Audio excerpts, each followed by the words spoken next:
Right, fire team. There we go. Sweet. Just give us a second. I need to make sure that our broadcast is up and running. It takes about 45 seconds between the game and Twitch filters, and obviously always triple check the content. I think we are back on.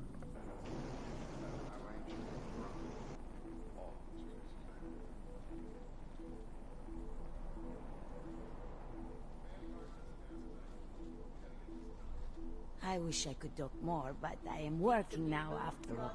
Maybe a new look. Why don't they do something?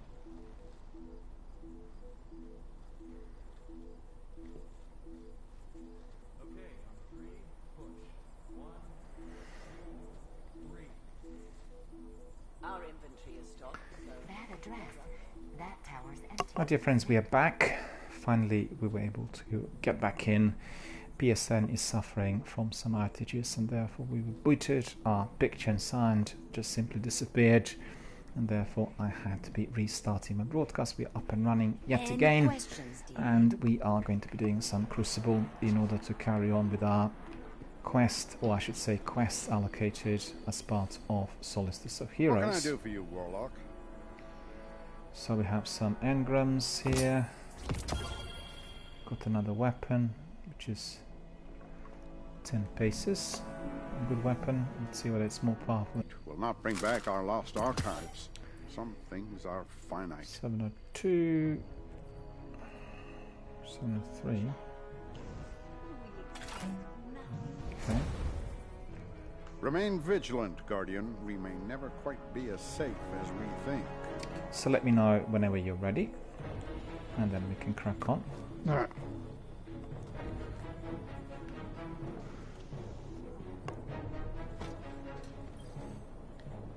Yes. What character will you have for the Crucible? Transfer. My Warlock. Okay. Whenever you need. Unfortunately, in Destiny 2, I'm not able to switch characters because guess what? I only have one character so far, so that hard work is all to follow. You'll get it. If you're here for shit, You'll get there. I'm afraid I've come Eventually. to the wrong place. But I'm still happy to chat. So that's 673 cut and run. I think I've got another one there. Which I put in the vault. Yeah. Okay, I'm ready. So, if you're ready. Yeah, I'm ready also. You're ready, yeah? Okay, I'll go then.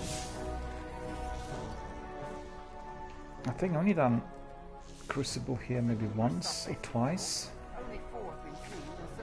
That's fine. And I kind of liked the way it was here. Preferred it to Destiny 1 because the maps were not your typical deathmatch maps, a bit wider, with more possibilities for hiding and maybe strategizing a bit. So what shall we do? Let's see. Quick play, rumble. What do you reckon? Quick play? Quick play. Yeah, we can't do Rumble since there's more than one of us. Okay. We'll do quick play. So for the benefit of our viewers, we're doing a bit of Crucible, and the reason for that is our Solstice of Heroes tasks.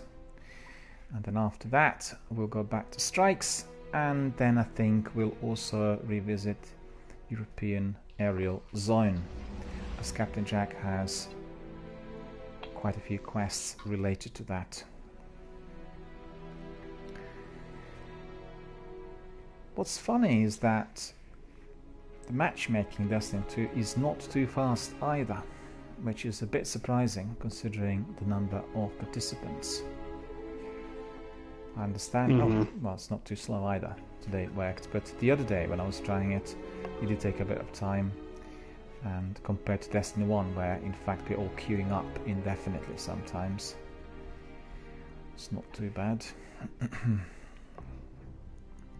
Brave 2, 110 is what I've got. But I guess you've played many matches here in PvP, right? I have. And do you Yeah, that's what's called your Valor rank, and it resets every season. So, like once it goes up to 2,000, you can reset it just manually. And for some like quests and things, you have to like get like a certain number of Valor resets. And do you prefer Gambit to Crucible or? I mean, not really. I mean, if I had to choose, I'd probably rather play Crucible. But I mean, Gambit's fine. Just going in solo queuing, from my experiences, is fun. If you have like a team for Gambit, you know, it's more fun. And I think the new version, Gambit Prime, I think it's better than just normal Gambit. Yeah, lots of people said this. I think doing it in teams is the best fun. We've had 1 week of PvP here. A couple of weeks ago we were doing Mayhem Rumble in Destiny 1, and it was terrific fun. And it was like a competition between 6 of us. We were all doing, you know, trying to eliminate each other. And I was obviously the only person with such poor upload speed. But Sukapupu was getting rather excited when he got eliminated so many times by me, and I was using my super on him all the time, you know. He thought because of the lag that the super wouldn't register quick, or I'll just miscue. But actually I was able to hit him quite a few times. It's quite funny. We had a lot of fun. And I think generally this sort of activity, PvP activity, is best played in a team which is a steady crew. Otherwise you get all kinds of people and toxic content and, you know, sort of situations which are best avoided. Clash. You might have seen recently I had a group of trolls coming in from Germany, and then they kept coming back again and again, and Twitch then took action after I awarded complaints, and my moderators also intervened, but you know, it did take a bit of time. But Twitch does have a very good and dedicated team, so if one reports things properly and, you know, then such people are being dealt with rather fast. We are in the lead, but I don't see any enemies yet. You already has everything. What weapons do you use? The battle is still close. I'm using shotgun right now. Imperial Decree. It's from Menagerie. Ah. I'm using Not Forgotten, which is a hand cannon, which is like pretty much the pinnacle weapon for the competitive playlist. Not Forgotten. You have to get to legend rank in competitive. It's like really tough to get. I'm not bragging or anything. I'm just saying I'm using it. And I'm using 1,000 Voices. Just a raid exotic. I'm dead. Yes, I've heard about that one as well. People told me. The only thing is, in Destiny 2 there are many more weapons on offer, and therefore it's a bit difficult to remember, you know, the names compared to Destiny 1. Yeah. My melee didn't work on this one. I was killed.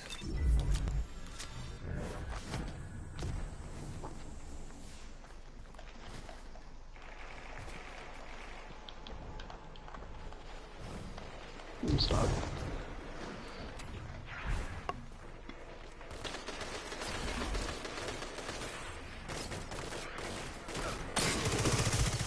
Yeah, this is like one of my least favorite maps also. I just think it's a pretty horrible map. This one.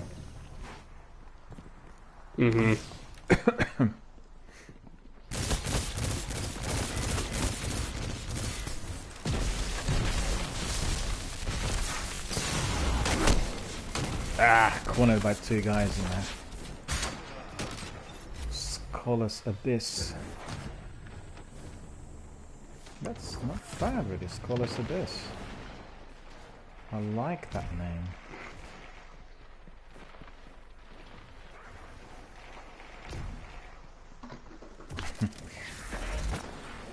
The other day there was somebody with a usually called Vanguard Grinder.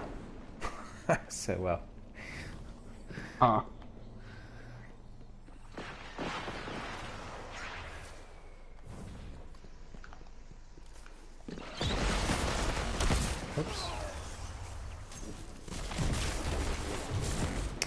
Yeah, I guess that, you know, this map is significantly different to what you have in Destiny 1, right? It's not like a deathmatch type of map. Someone can really hide a bit. Look at this. What was this? What? Shield bash. I didn't even see him. I was dead, and then I realized he used that on me.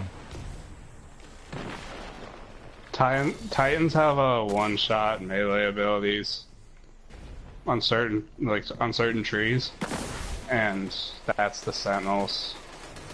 Like one-shot melee. Yeah, very deadly. I've used that. Yeah. When he accelerates, it's just really very powerful. It's like a mighty punch, and then that's it. You're just gone.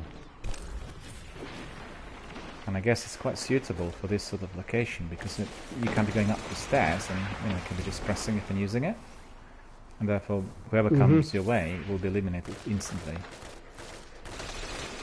Right. And I'm getting eliminated rather frequently in here. Don't see any enemies at all.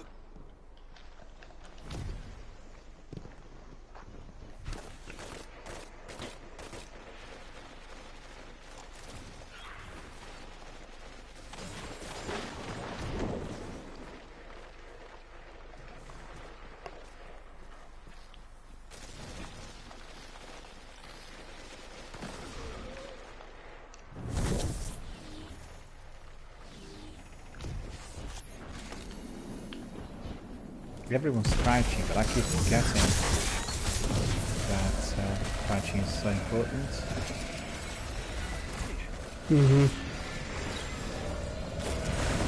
This comes with experience as well, doesn't it? Could go there. It does. With many times it becomes a second nature what you need to do and what you should be doing. You're in the lead.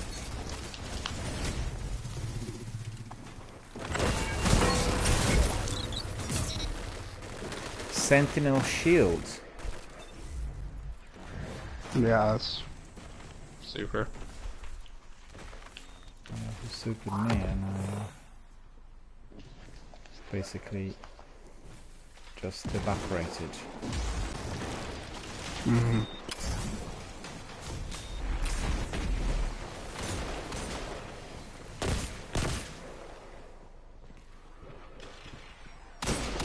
Oh, there he is. That's bizarre. Oh, you're eliminated. I didn't see him at all. He was invisible.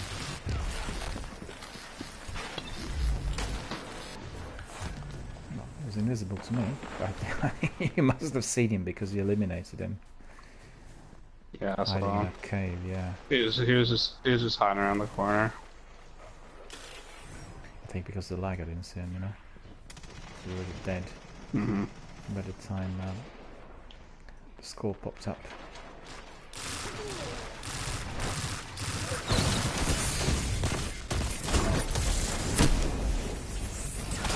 Ooh, I wanted to use my super and I got killed. But actually what I'll do is I'll change my super. The super which works better for me is my tether.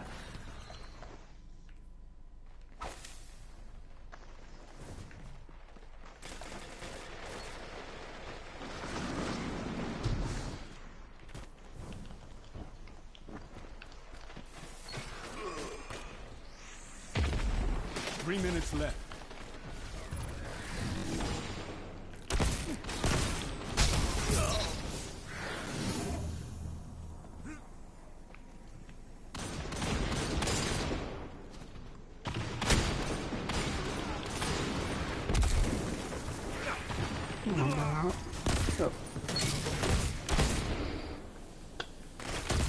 No.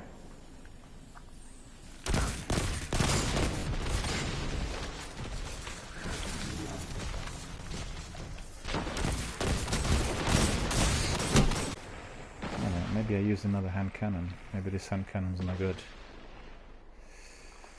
Give us a second. 10 paces. I'll swap it for Rat King. I think Rat King should work better. Do you think? I mean, yeah. 10 paces is one of the, like, the 140 RPMs. I'm not a big fan of those, honestly. I think they just fire too slow. Let me see whether this rat's gonna do the business or not. I need to come a bit closer.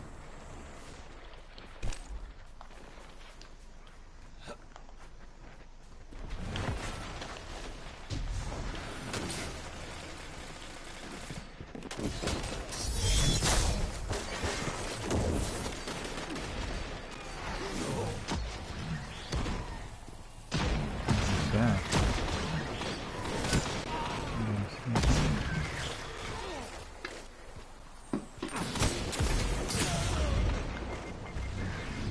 Managed to get away though. No, no, it didn't work. Telesto. Right.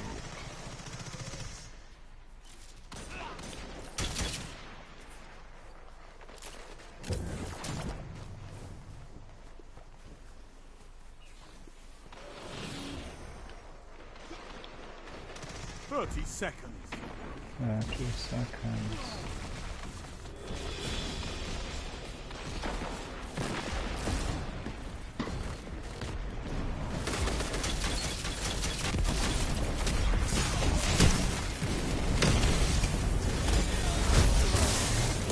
This is it. This is it!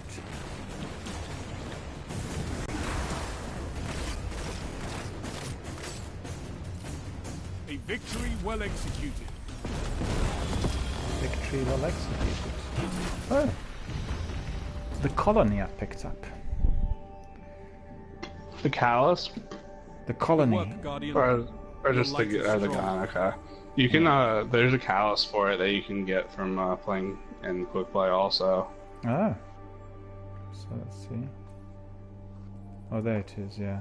The Yeah, colony. the colony is actually a really good gun to use because it's a grenade launcher, but it tracks its target. So like even if you don't hit them direct, it'll like move along the ground to like track its enemies. Sounds really good. Very Mhm. glad to have acquired Yeah. it.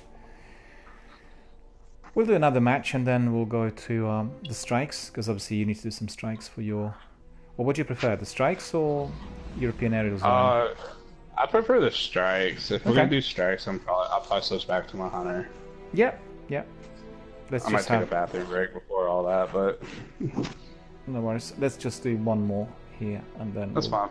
Yeah, that's fine. crack on, because I think hopefully this one registered. Hopefully.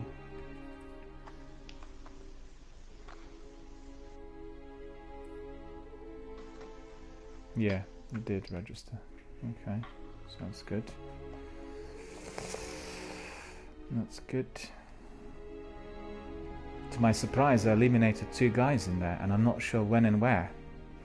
Must have been my grenades or my super that eliminated them. I mean, it comes up on your screen like it says like you defeated so and so. So. I know, but I didn't see it, so it might have popped up. But I don't know what situations would have contributed to this, because I was trying to use my super and my grenades. It's pretty quick. I mean, there's like an audio cue. Well, with my tether fully equipped now, because I've gone in there with Void first, with Arc. There's a greater likelihood I'll be able to get some of them, because if I hit them directly, then they'll suffer quite a bit, or they'll die immediately, and that's the trick I've been using in Destiny 1 Crucible, and it worked. So let's see whether it will work here. Oh, look at that squadron in there, looking awesome. You see, I'm the only one without insignia. I've not seen anyone else using it much. It was insignia given by Cora. Are you talking? Okay. The one which is on my ship. And apparently it was belonging to another Guardian, so it was his insignia. Mm-hmm. Very cool.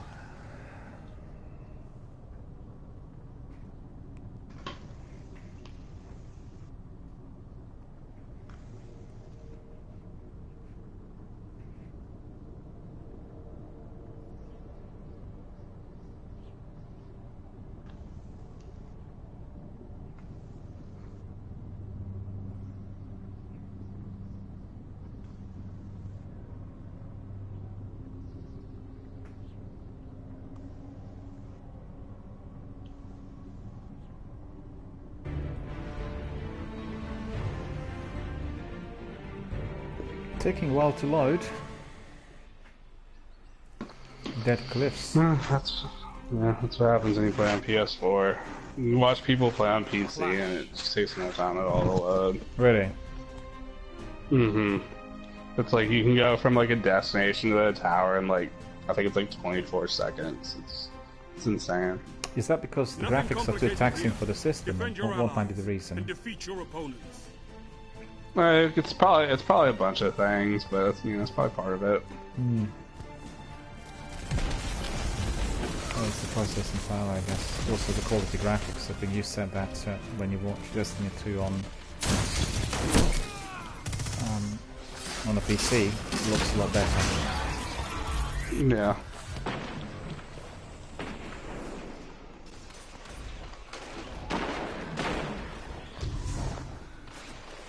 Actually, I nearly eliminated him with my Rat King, you know?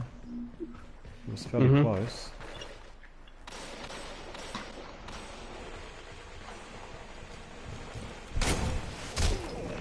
Well, I didn't even see him. Titan melee. Well, that was one shot, one kill though. He hit me once and I was dead. Whilst, for instance, my character needs 3 or 4 melees for the opponent to be killed.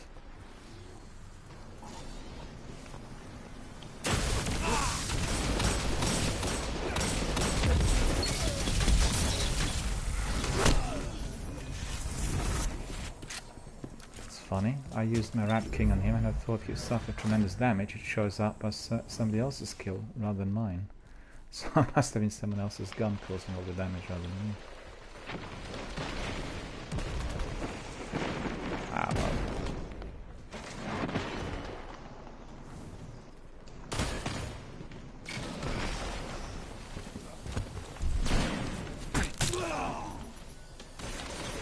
Somebody likes using that melee. For the second time I got eliminated by this Titan melee.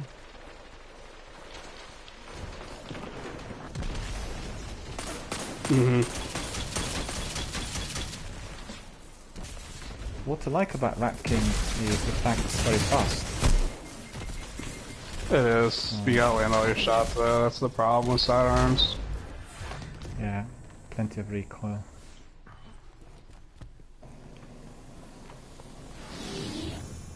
Sniper Elite 4 is available for free, you know that? I didn't know that. Yeah, it is. I've never played any of those games. Well, you know, PlayStation Plus, they give us every month a few games. Yeah. It's quite a good choice actually, it's a good game. I like, stealthy games where you snipers and you sneak, and definitely very enjoyable. Very good locations, beautifully designed.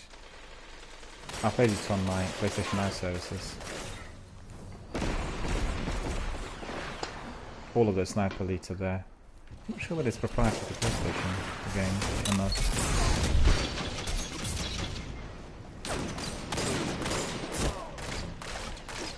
But I don't believe this. I put the whole magazine of Rat King in his back, and it looked like I was doing really well.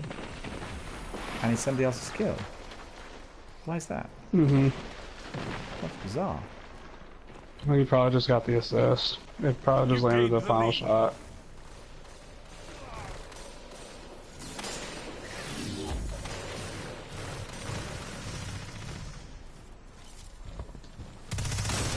I don't think that arcs up fast works too well in here, do you?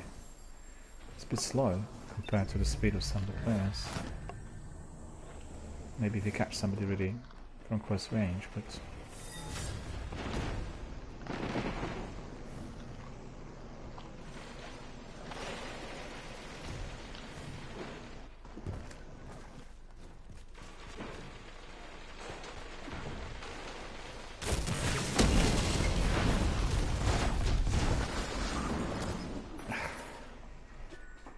Ridic.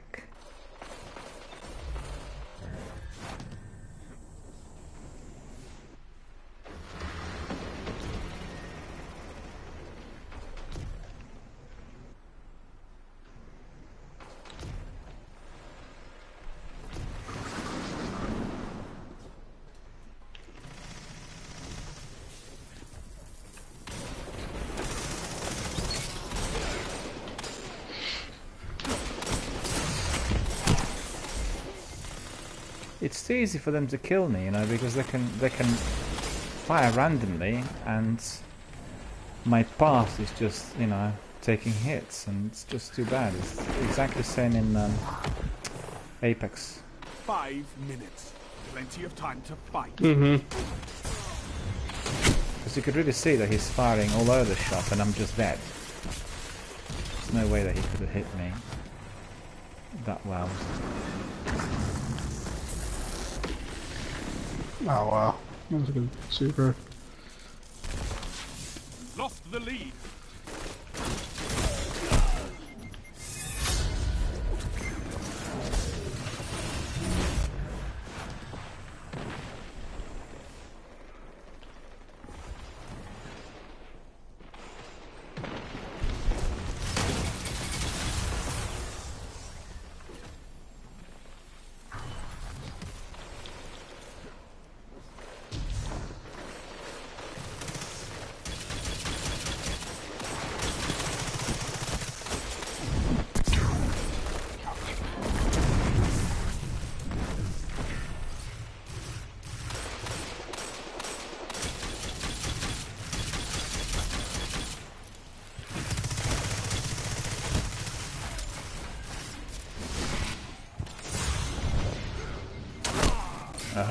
The lead.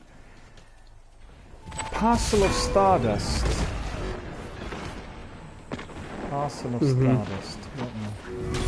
Gambit shotgun. Burning Mold. They've taken the lead. You could turn this tide.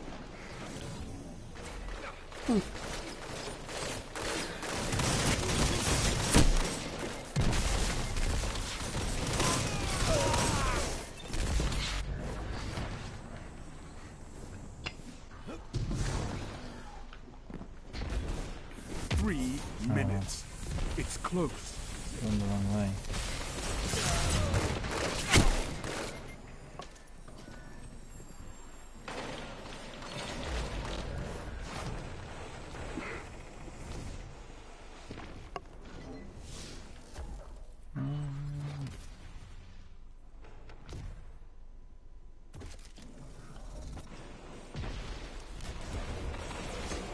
Nice one, man.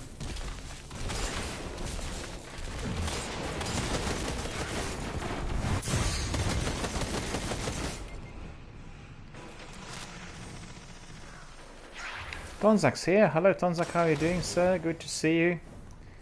Thanks for joining us. It is Captain Jack and myself doing well, a variety of activities here, really. Presently we are doing a Crucible match, which basically is part of my Solstice of Heroes quest, and then we'll crack on with some strikes, which is what we're doing earlier today as well.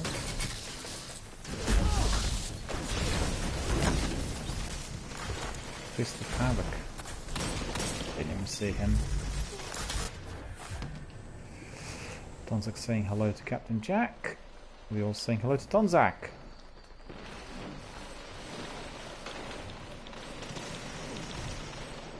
But you know what, I think people who are accustomed to Destiny 1 Crystal maps will find this quite challenging, because it's quite different, right? Yeah, I mean there are actually a lot of the same maps in Destiny 1 within D2, but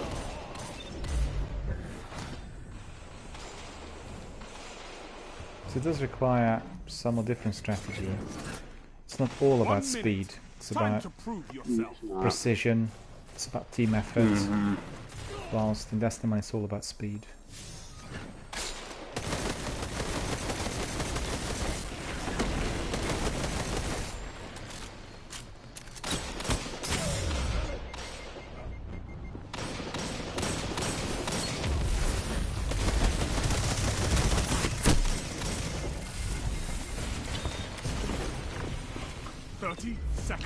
The Recluse. The Recluse. it's a really good weapon. Really good weapon.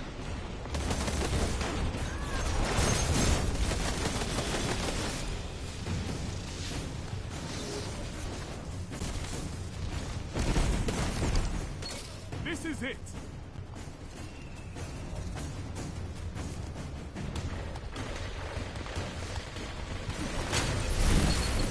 You're defeated. Fight again. Persistence is key. Oh, it was close. close. It was close. Yeah, it was like 2 or 3 points difference most of the times.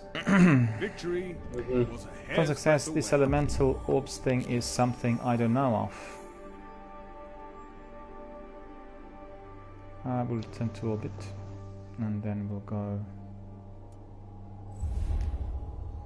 go to strikes. In fact, Yeah, just give me like a 5-minute break if you don't mind.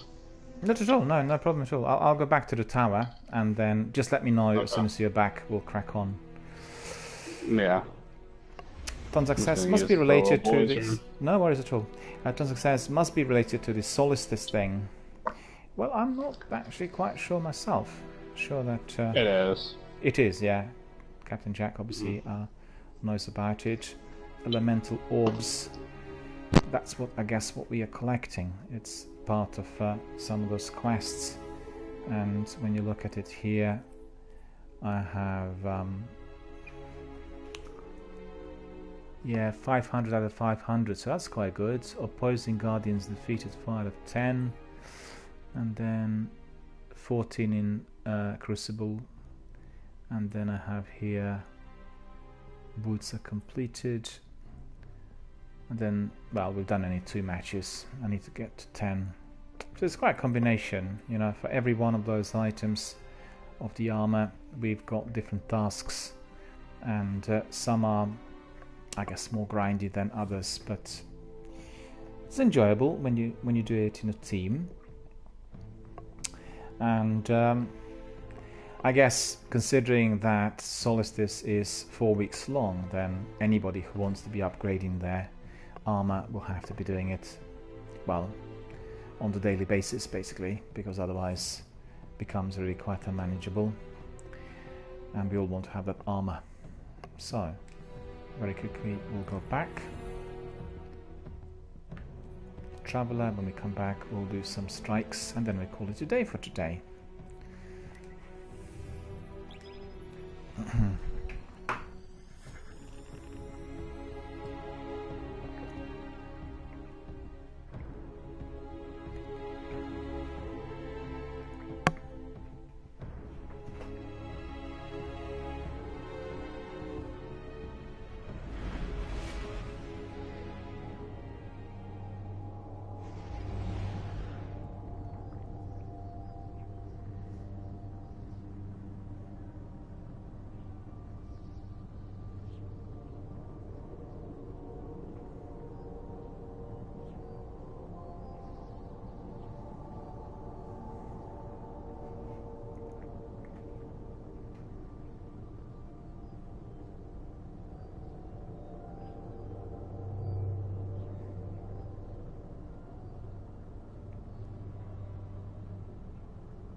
Going back to the tower. Hang on.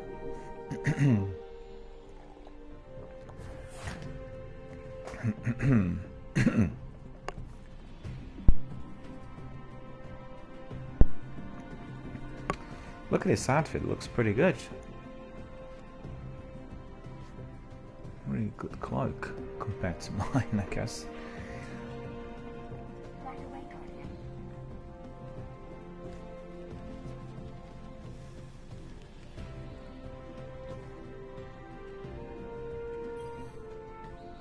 There's a lot we can do. Oh, I know, I need to go and see Ikora. Just remembered. Very quickly. Alright, I'm back. Okay, we'll crack on very shortly. Let me just You'll complete return those two harmlessly, minor Guardian. tasks in there.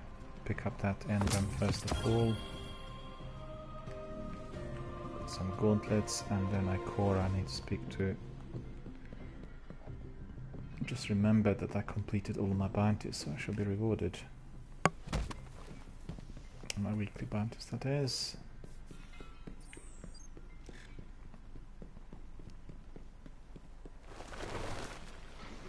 Ridge District.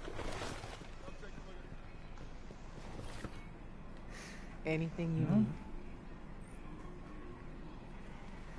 Guardian of all, Ikora is impressed by your dedication to accepting and completing bounties. She offers a reward to commemorate your efforts. So what I get? Boots and Solstice key fragment. So these boots probably better than the ones I've got. 710 even. Oh, very good. So that's Prodigal. Alright. And what else did I pick up? Here. 6, 7, 8. Thorium 708 even. I guess if I was to equip 708, then the achievements wouldn't register. Is that correct? Because they got to be equipped.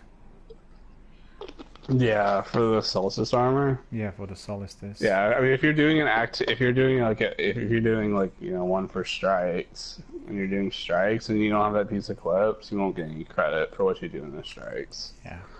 So if you have like a piece that just requires you to do things in like public events or like Gambit or Crucible, but you're doing strikes, you don't have to use it when Yeah. you're doing the strikes. So just literally those other activities, I've got it. Yeah. Jerry's here. Hello, Jerry. How are you doing, sir? Good to see you. Jerry's saying good morning, Guardians. And all of us are saying good morning to Jerry. What's the weather like out there in Texas? Is it hot still? We've heard today from various parts of the US, and people told me about the weather. Mostly it was hot. Mostly. Nobody said that they had any sort of drizzle or damp weather. So I guess it must be hot in Texas as well. Alright, I'm done in here, I think.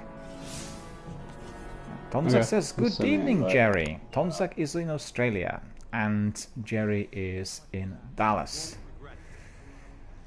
So definitely two very, very different time zones. There is always a path. Okay, if you're ready. Ready, yeah? Lost. So I Yep. can go and do some more strikes. We'll go to destinations, and then we'll go to Vanguard. Vanguard strikes. There we are. We could get the Vanguard to sponsor and Well, it must be very early in Texas. Must be, let me see, 8 hours back. 7 o'clock in the morning, right? About 20 to 7. And it's 25 to 3. Or 14:35. Oh, I need to bring in, hang on. Just a minute. Oh, sorry about that. I didn't realize that Okay. you change character, so hang on, I'll send you my invite and then I can I'll- actually was joined from an invite you sent me earlier. Actually, maybe not. You have to send me another one. just give us a second, I'll bring you in straight away.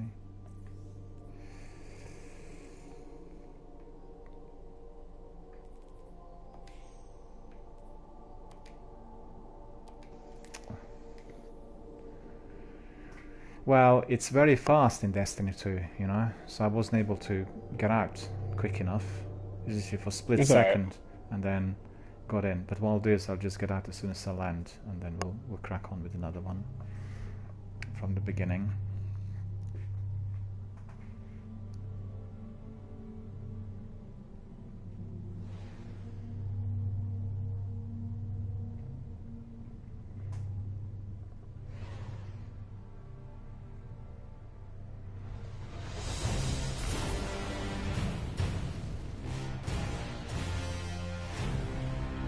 Destiny 1 looked awesome on Xbox One X, I must admit.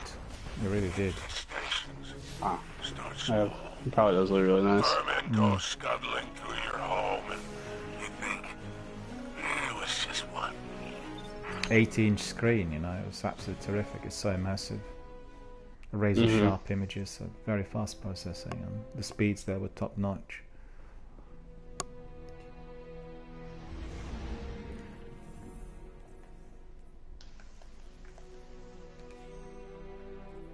There we are, bringing in. And then we'll choose another strike. Got this nice emblem. Quite happy about it, looks very good. And this was after I've done some Crucible, I think. Yeah, I think you get it after your first like quick play win.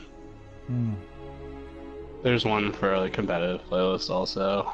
It's kind of bluish. Just realized that I've gone down my power wise, so I think I need to bring in 7 or 8.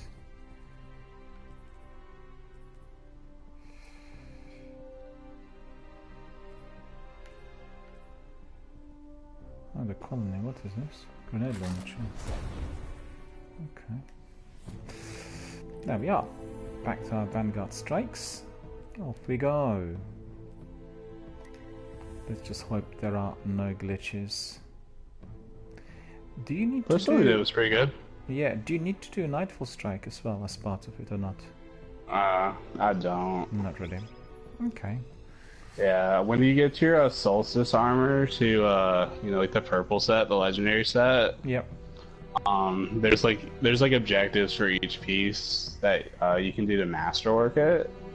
And for one of them, it's completed Nightfall with a score of like 200,000 points. So, I usually do my Nightfalls like on all characters each week, but I mean I didn't do them last week because I was grinding this stuff out and I went on vacation for a couple days. But just mainly worried about getting all this stuff done. Like you said, it's time sensitive, right? Absolutely. That's the trouble with these massive multiplayer online games, because you know they're obviously focusing on the world, which is both evolving and as immersive as possible, but that also means a lot more time needs to be dedicated. And well, I think if one does well, I think Destiny is a perfect Microsoft game because they want everything to be proprietary. Do you know what I mean? So whatever you want to do in there, you have to come to Bungie. And it's in that respect ideal, because you could say, well, you just play Destiny and then nothing else, and you commit completely, you do all the content, whatever comes up at all times. You know, it's for a certain type of gamer. Some people really love it that way, and some people prefer a variety, so it's down to the person, really. Right. Absolutely. I think for myself, since I started the channel, I've hardly been able to play anything. I literally just use my PlayStation Now services in order to review games, you know, like quickly skim through and have a look, get a flavour of what the game is like, but in terms of anything more serious, just no time. There's no time. And also, only 24 hours a day. Yeah, the other thing is, I kind of, I get very tired if I do it for longer than 6 hours, you know?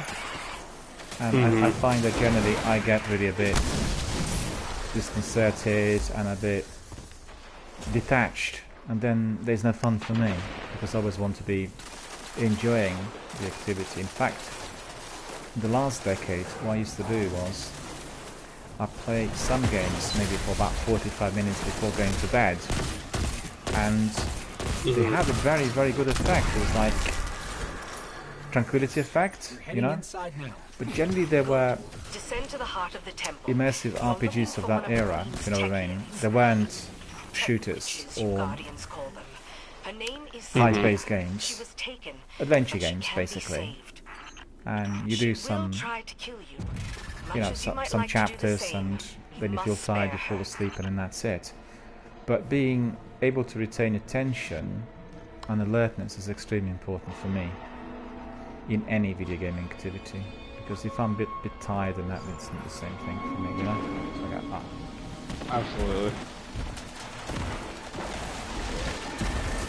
I think the one game that made me really tired was Apex.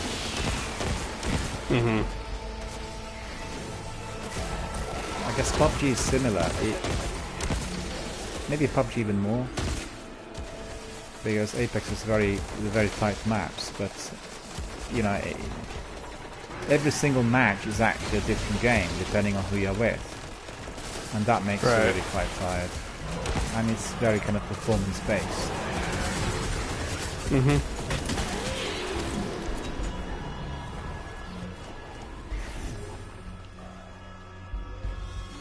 have to admit, I was surprised when I was looking at stats that we were given during that I can get us to the bottom of the temple from here. Twitch developer conference. The number of people who are doing games competitively, or you know, people so-called competitive gamers, is actually very small compared to everyone else. If you consider you've got 2.5 billion people worldwide doing video gaming, it's less than 1% of those who are kind of engaging with it on that competitive level. But it is a very hardcore, dedicated community, I can tell you. Sure. Absolutely. And I actually have one associate here. She is from Latvia, and she does competitive gaming in PUBG.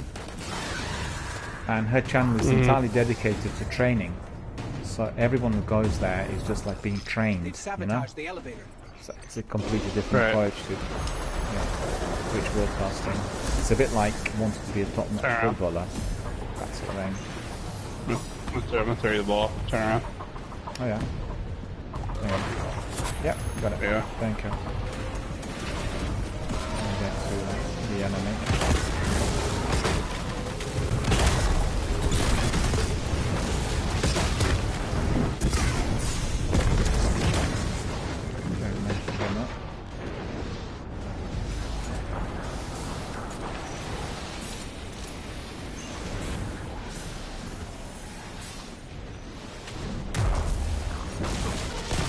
I think my super worked well there.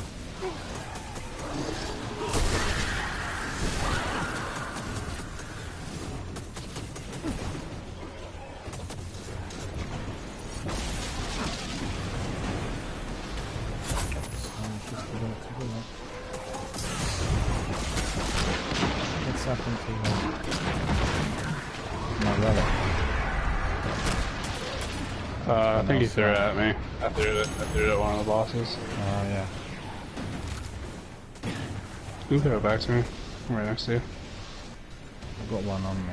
Do you want Yeah. R2. that? Oh, you hit him in the back. Just like that. There we go.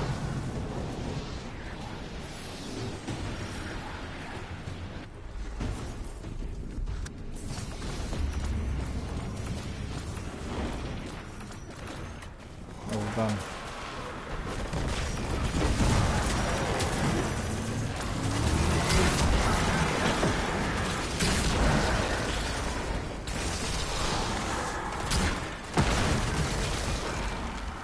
You're right, actually. This rocket launcher, this grenade launcher, pretty good compared to some of the other ones I used.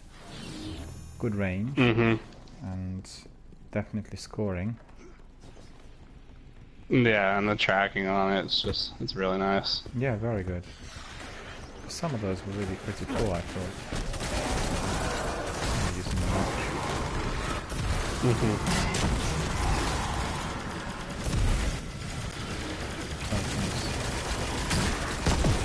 See, worked well there. Okay. Another one. Yeah, long range. Get rid of the last one.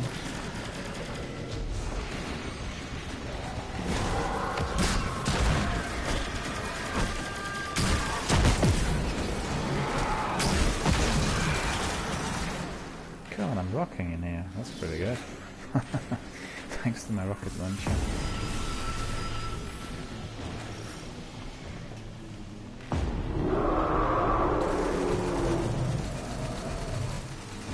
Guardian down. Oh, got me. Oh, what about you? What's that? Oh, suddenly? What's The that? ogre. Transported. Yeah. Did you revive? Because I... Nah, we have to wait till you get back out in the normal realm. I got no. Yeah. I can get up in 8 seconds though. There you go. Oh, there. Okay.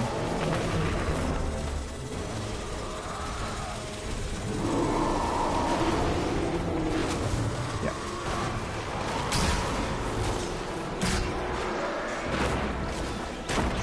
Oh, good stuff. Alright.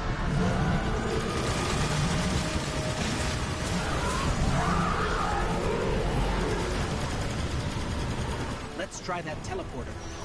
Oh, I wanted to use my super on Oh, God, again. I hate those shriekers. They're so annoying. those. Same here.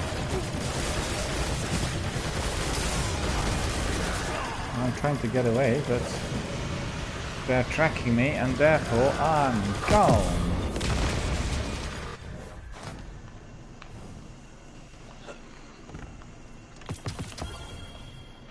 Oh, 2 engrams even. That's pretty good.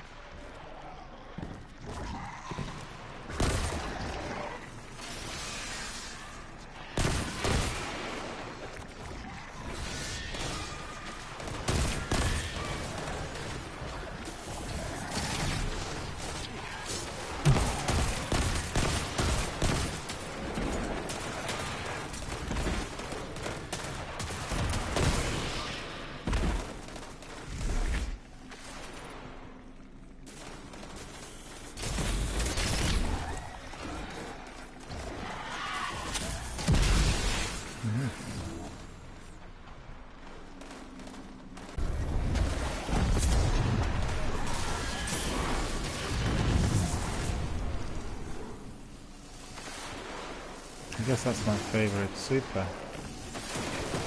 Another bomb that was 6 different. Do you use the top? Okay, yeah. Yeah, I like it when it goes into has like 6 separate grenades, like a whole sweat of bombs, you know? 'Cause Yeah. then everything which surrounds you is being eliminated immediately. And it makes a big difference. Yeah. Nova Bomb used to be like just the best super to use on Warlock up until this season. There's an exotic for it called a Skull of Tara. Alright. That like if you'd get like a bunch of kills with it, right, you'd get your super pretty much back right away. Like you'd get super energy based on like the number of kills you got with it. So if you got a lot, you'd just get your super back. That sounds And good. then so you could have like infinite super in theory, right? But they nerfed it, and now it's not good. It's annoying. But they had to. I mean, there was just so many activities that they're just made too easy with it. I mean, I can't blame them.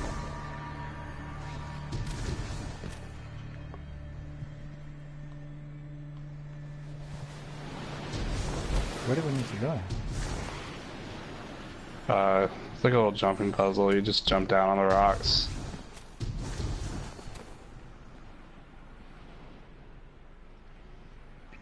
Are you still in the ascendant plane? No, I'm just jumping from rock to rock. Yeah, just keep going down.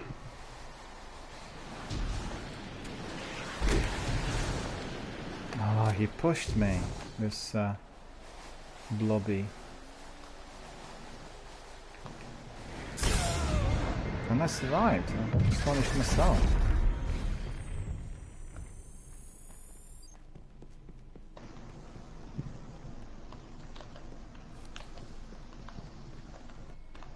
Montaken was there, just pushed me off, you know? And went into the abyss. But I survived. That's pretty good. Astonished myself, really.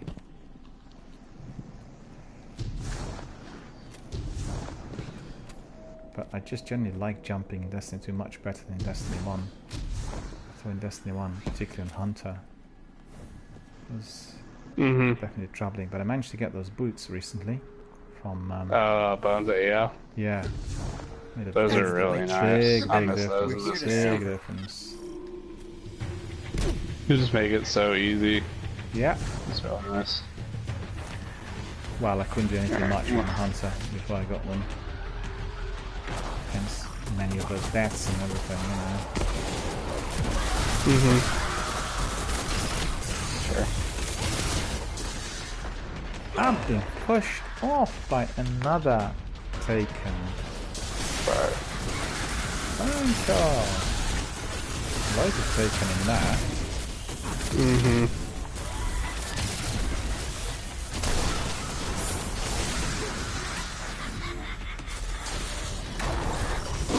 Someone's laughing. Yeah, it's the boss. Sounds wicked. Pretty wicked.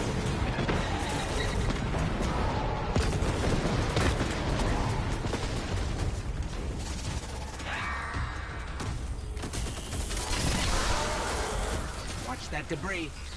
See where he is. Oh, he's up there. Oh, yeah. I remember now.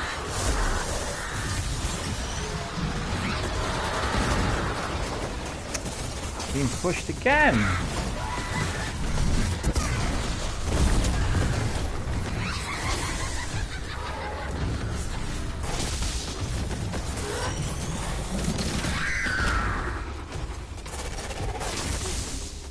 I'll get you up. Look at these orbs. Oh boy, I'm about to die.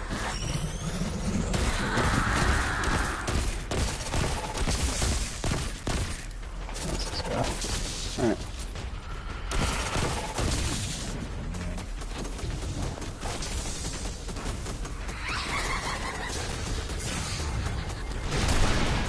Nope, he messed up. Nope.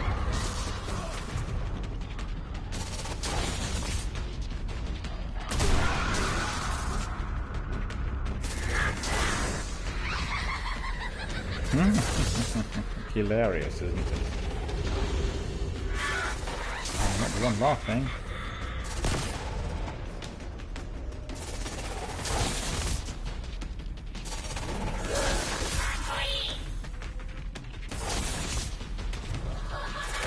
It's the same thing. Yeah, just took her shit down.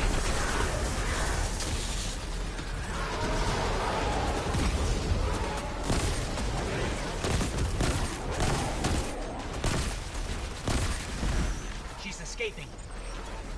Treasure Titan! I'm shooting at those rocks. I'm really. It's my mind.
I don't believe it. Don't know what pushed me down there.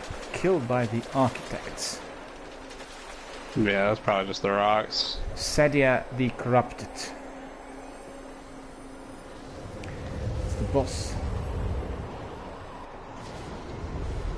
The boss killed me.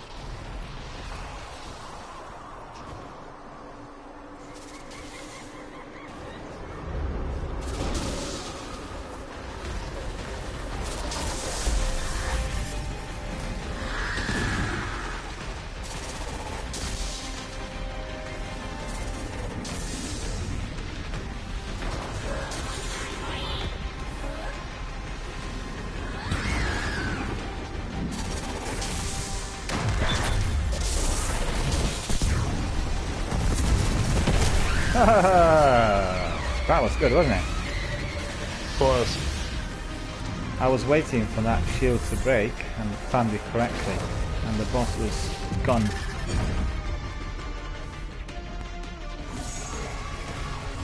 Yeah, she doesn't have much health, but it's just mainly just taking those shields down. Oh, she broke it all. She knows everything.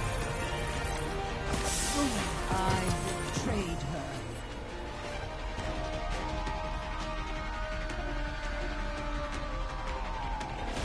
Who is this character now?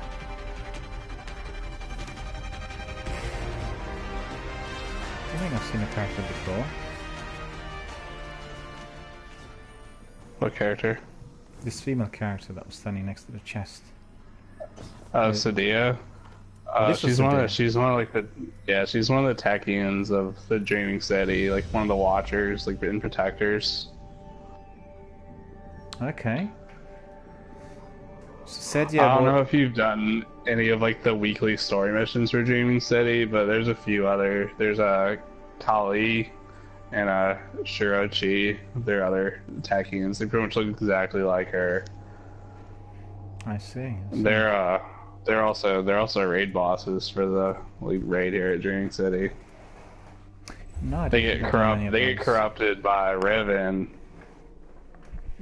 and you have to free them. I see. Do you want to do another strike, or do you want to go back to European aerial zone? Because I have still about half hour left. Let's see. I could do another strike. I saw some orbs to get in strikes. Yep. No worries. Well, we could just carry on with the strikes altogether. We don't have to worry about anything else. I'm quite happy. So it's particularly with the fact that I'm getting some strikes that I've not done before, and you know, really good fun. Mhm. Yeah, when you get to the blue armor, you're gonna have to do strikes. And instead of doing like a certain number of strikes, there's a certain number of orbs you have to pick up, like just those elemental orbs.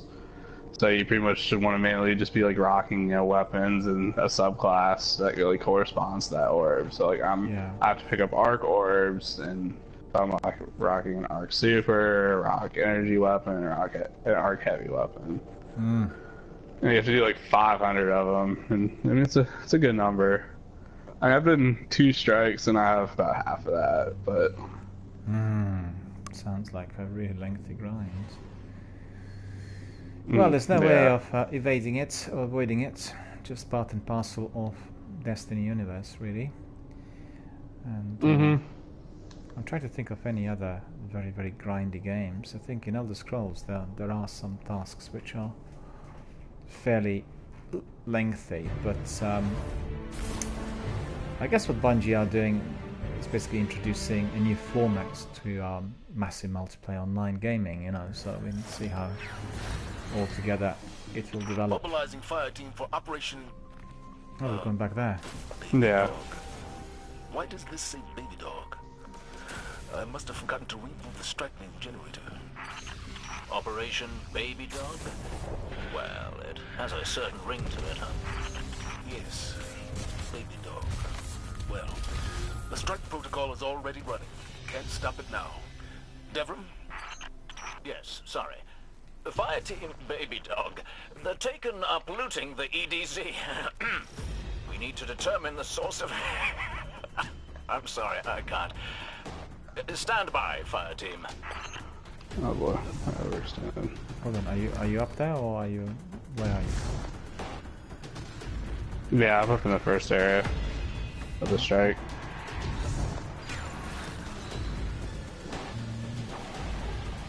You're pretty close. Drop down. Yeah. Just go through this door right here. I'm at to your right. Oh, turn around. Turn around. Destroying the blight here. destroyed the Oh, Taken yeah. miasma. This area is no longer infected. Good work. Okay, got it. There's bound to be more than one. Did the other person revive you? Or did you respawn? I didn't die. I was close to dying, but I didn't die. Oh, I see, I beg your pardon, because the other person must have been dead then. Yeah. my favorite weapons here in the game, you know? Because I've been using everything that's been dropped. I'm not really all that familiar with what might be the best one here. But eventually I'd say just like in Destiny 1, a good hand cannon is a really good start to a good loadout. Yeah. I mean, I can recommend a few good ones. And the one I use mainly, I mean, it's probably harder to get since it's a raid one, but a few that you can probably get fairly easily. One would be, it's called the Austringer. You get it from doing Menagerie. Oh yeah. I've not done anything in Menagerie so far, so that's the next step really. Yeah, and I could give you a chart to like. Thing with Menagerie, right, is there's these things called runes you get, just little like consumable runes, and at the end of the Menagerie you get there's a chest that opens, right, and what you get corresponds to like what runes you put in your chalice. Oh yeah, I remember. I started that. I've lost one of those, which were placed correctly, but I haven't really engaged with any of this quest and activities. Yeah, and so you can, certain runes give you like certain things. So, you know, you could there's 3 slots, and like 2 of them will give you, you know, a certain weapon, right? And then whatever you put in the 3rd slot, you know, determines what its masterwork is. So you can get a weapon with masterwork range, which is what I would recommend, because you never have too much range. Or you could use stability, or reload speed, or, you know, handling, whatever. Just it depends on what rune you put in, right? So I'd say Austringer is one of my recommendations. There's another hand cannon I like, legendary hand cannon. It's called Spare Rations, and the path to get that isn't as easy. You either pretty much have to play Gambit Prime and, you know, just pretty much pray that it drops for you. Yeah. Or you can do something called the Reckoning at tier 2 or 3, and on certain weeks, because there's two different like, you know, cycles to it. Like there's 2 different bosses depending on the week, and one of the weeks it's one of the weapons that can drop. And if you had like a good one of those, they're pretty nice. That's just what I recommend. Sounds very good. Yeah, I'm not a big fan of, like, you know, like the 140 RPMs, like the 10 paces you said you had earlier. I saw you had a service revolver that was pretty decently rolled. That's another good one. That's actually a 180 RPM. Which one's that? And that's actually the service revolver. Oh yeah. It's a pretty good hand cannon. And yours actually had pretty decent rolls on it. So, I mean, I'd say use that a lot. It's pretty good. Well, I've been trying out various hand cannons, and Ballyhoo was very good earlier in the game, I thought. Very effective. But Ballyhoo disappeared then for anything which is a bit more advanced. Right. And 10 paces. I mean, it's really just try what you like. And stick with it, right? I don't know. I was just giving recommendations of what I use, and everyone's different. I think a solid 150 with pretty decent range is probably about the best thing you can use. And if you have things like Outlaw on it, Outlaw is a really good perk to have, because upon like a precision kill, it reloads your gun like really quickly. Oh. And there's other good perks like Rampage, like, you know, each kill you get with it, you know, you get buffed. So like the next enemy you shoot at, you'll be dealing more damage. Rangefinder's good, it gives extra range. Kill Clip's good. When you reload, it's kind of like Rampage. So just keep an eye out for some of those things. Absolutely. And also, I'll keep testing them, find out which one works the best for me.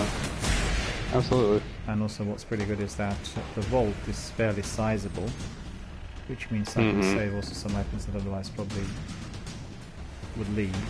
And, you know. Right.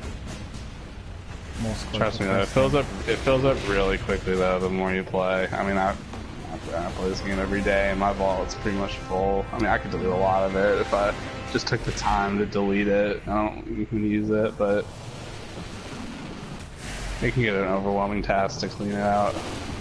Absolutely, it's best not to fill it. And you can just use some of the weapons which are appearing to be very effective. Because considering how many are being picked up, then, you know, no point of trying to really showcase every one of them. Right. But certainly, like you said, for hand cannon, it's a good idea. The obviously trying and finding out whatever hand cannon appears to be functioning the best.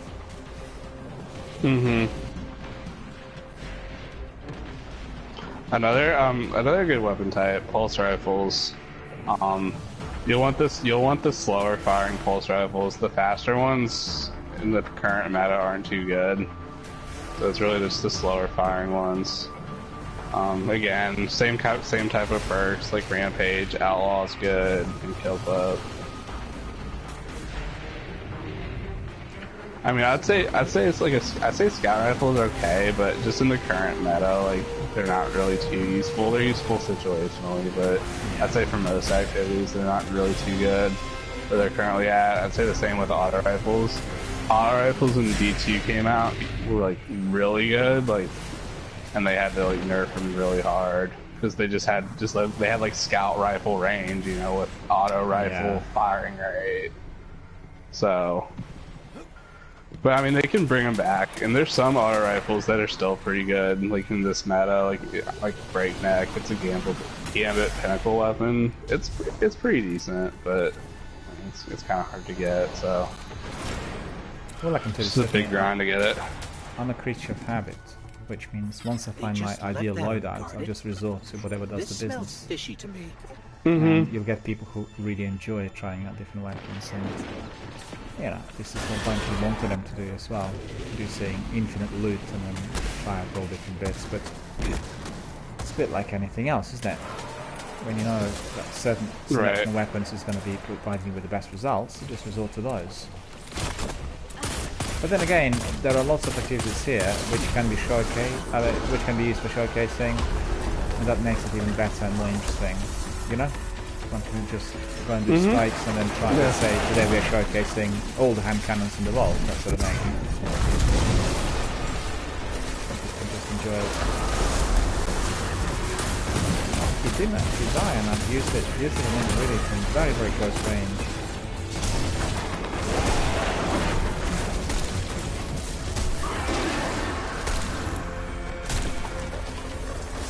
He's finally gone.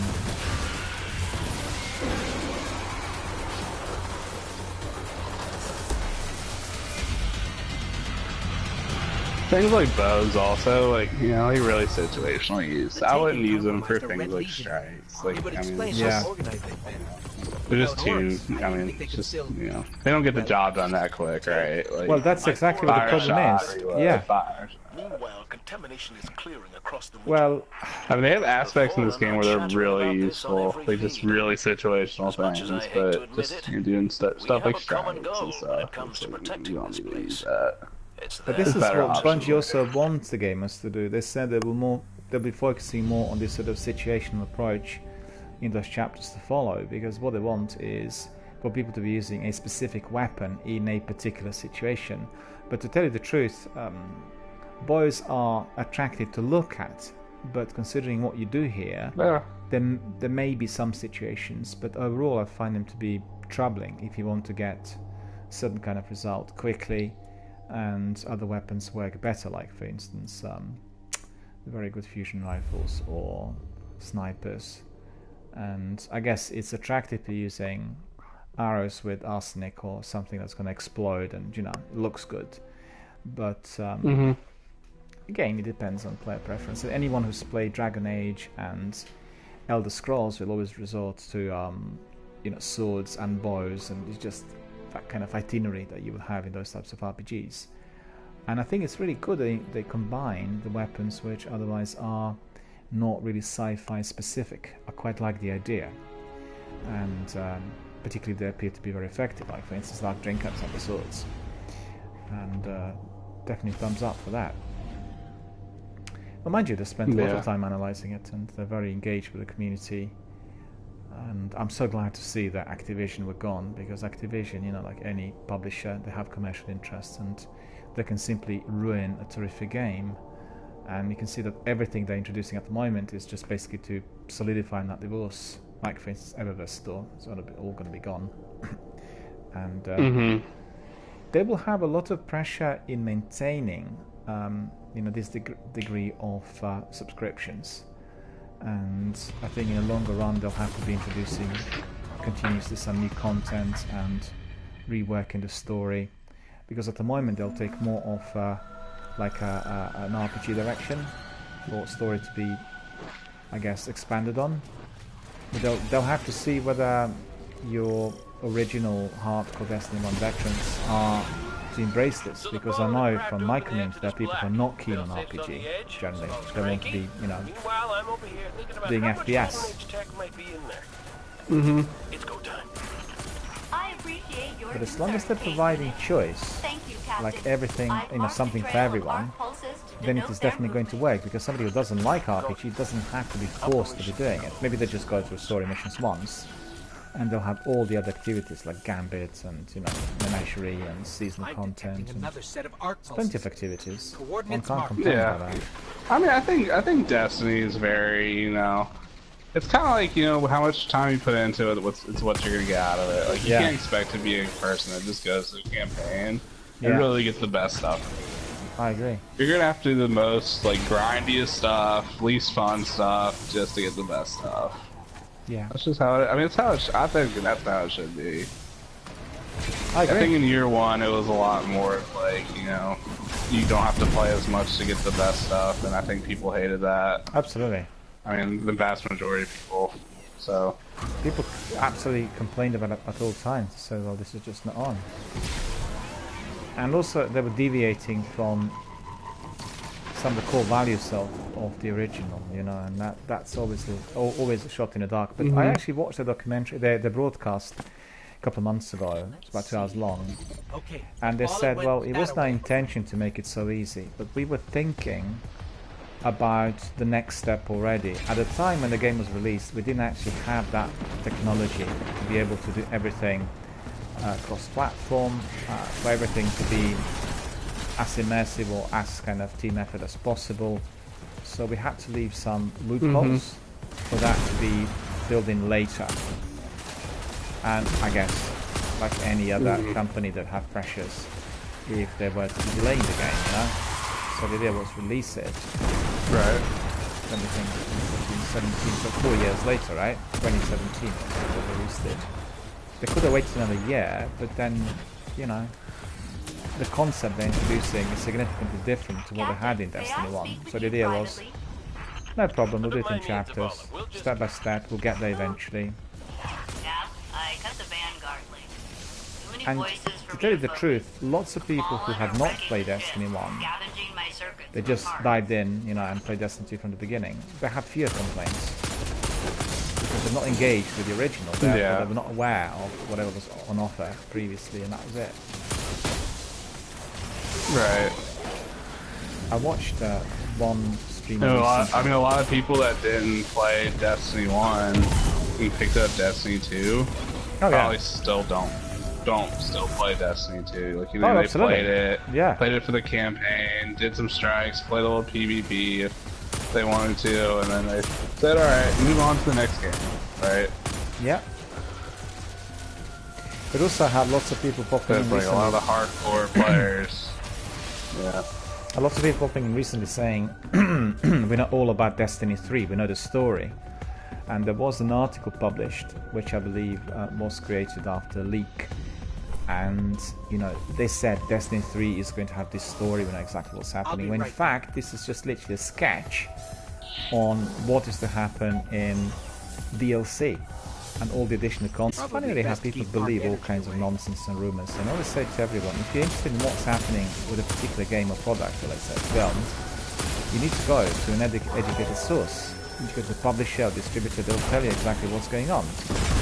don't read any kinds of blogs which are, you know, fermenting the stories that are unfounded. I need a vacation.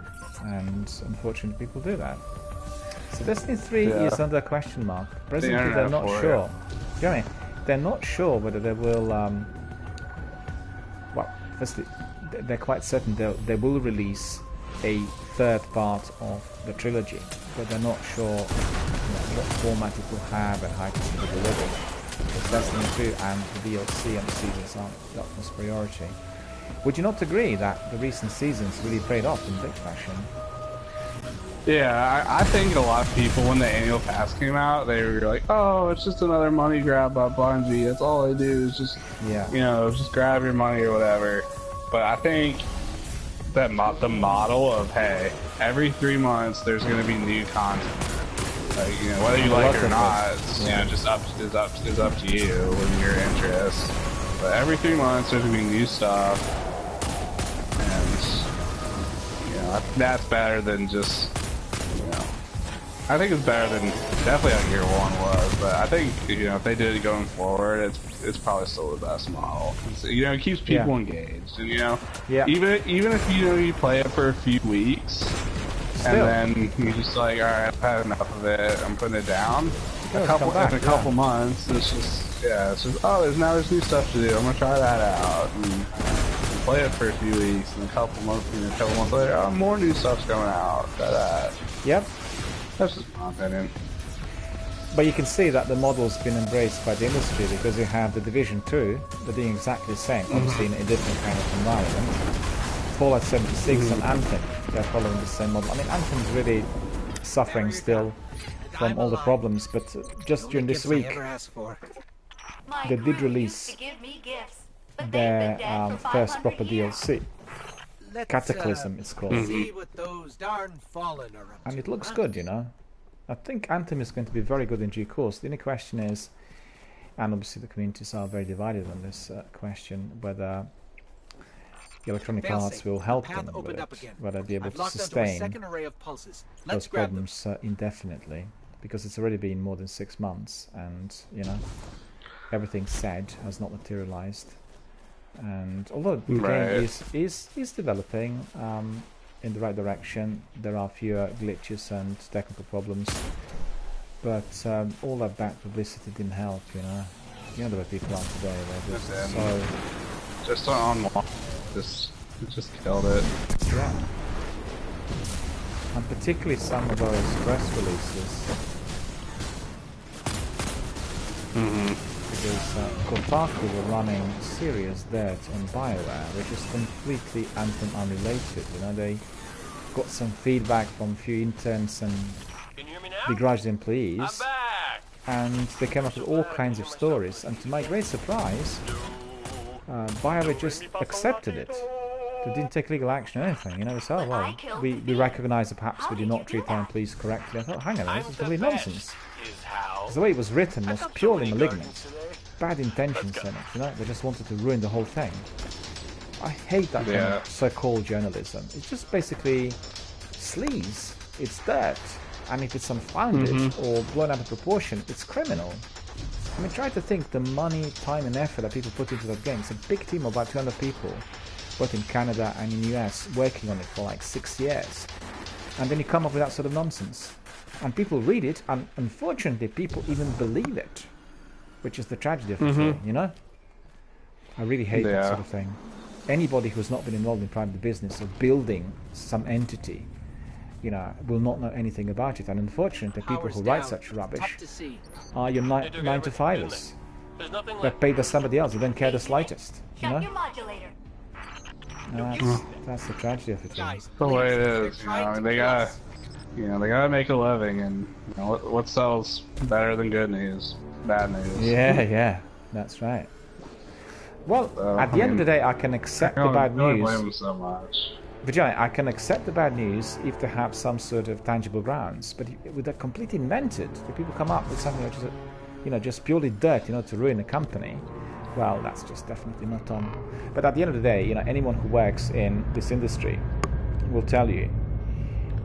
Lots of people think that monetizing various things is like a pie in the sky. It's a lot of heavy, hard work, a bit like what you do here in Destiny. You need to grind it for months and years and then eventually get some reward. So anyone who works in like gaming development, first of all, it's a very competitive industry. Secondly, in order to deliver the best quality product, you have to put in all the hours. You can't have this sort of game with, you know, magnificent diversity and community engagement and everything else if you didn't spend millions of hours and days working on it. And that could be understood in all sorts of ways. You know, people say, well, it's exploiting the staff, it's exploiting the workers. What was that? But all these big companies, you know, if you visit, you'll find that they have hundreds of desks kind of placed together, and people work together, communicate together. In fact, the offices of Google and Twitch, which I visited recently, just like that. And everything's in-house. You do not have any need to go anywhere. You've got spa, you've got swimming pool, you've got restaurants in there, libraries, you know what I mean? It's like the world in itself. And obviously it works to the company and the employee benefit. I mean, I like the idea because they imported it directly from investment banking. And it's very, very expensive, you know? Absolutely. You just will not believe Google's offices in London, which is their European headquarters. They're unbelievable. Honestly, I was just jaw-dropping all the way. And it's leased from some global companies, so they're building their own offices, and they are going to be their own landlord. And those new offices are literally next door. It's at King's Cross, the area of central London, where there's been a lot of recent development during this decade. So the new building is going to be one of the biggest and kind of most complex commercial buildings in London, and the rooftop is going to be a city in itself, similar to what you have in Kuala Lumpur, in Singapore, where you have like restaurants and shops and all sorts on the roof. So honestly, it's out of this world. And when you walk in, you realize the power the company has. You know, the power is unbelievable. They're a bit like what Shell, Texaco, and BP used to be. Because there's no industry without them. Based on a single company, not just in the corporate sector, but anywhere else, that can live without Google. And they know it. So, you know.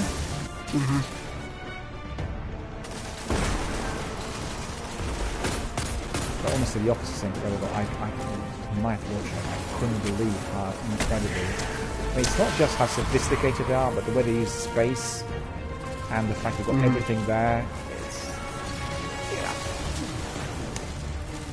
I couldn't tell you if anyone who's been working as self-employed or people who are entrepreneurs, it's your entrepreneur's dream, because the facilities there are for people to start from scratch and build everything, to create something out of nothing. The only difficulty that might conspire later on is when people who work 24/7 realise perhaps their financial reward is not as great as they expected. But in terms of the actual work conditions, I don't think it can be better. Because you've got everything there on a plate. If you are developing, if you want to learn, you just can't be better. I mean, I certainly believe that you can't have any sort of major achievement or enhancement unless there is a lot of hard work. You need to put all of the hard work in order to advance. And a bit like in this game, if you want to excel, you've got to put all the hours in the game and everything else. And that's just the way it is. No, we completed. I super worked on the boss, but I think I killed myself, or maybe he pushed me or so. You should be. We've wiped your engineering deck clean. Yeah, if you Nova, are you still using Nova Bomb? Okay, I've got Zavala mobilizing other teams to secure I jumped. Pretty super. I jumped and I was trying to hit him from air. But I think I'm not sure it was my Nova Bomb or whether it was him. He might have pushed me off. Yeah, sometimes if you Nova Bomb something like really close to you, it'll kill you also. That's right. That's right. Let's do another one. But I guess you have, what, a dozen left? Or 20 left? Or how many? Must be quite a few. If it is 50. I only need 30 more orbs, arc orbs from Strike. So probably just one more and I'll have it done. Oh, that's very good. Excellent. That's fantastic. Yeah. I had lots that's just of the thing. When you get to when you get to this like blue level armor, you need so many orbs. You really just gotta take the time out, and it's like you see an orb on the ground, you gotta run over it. It just it saves you so much time in the long run. I was doing that all the time, also with my green armor. Just wherever I see orbs, I just pick them up. And I was just going to say that in the recent months, we've had lots of our community members popping in and working on the game, both in Destiny 1 and Destiny 2. And it's really great to see.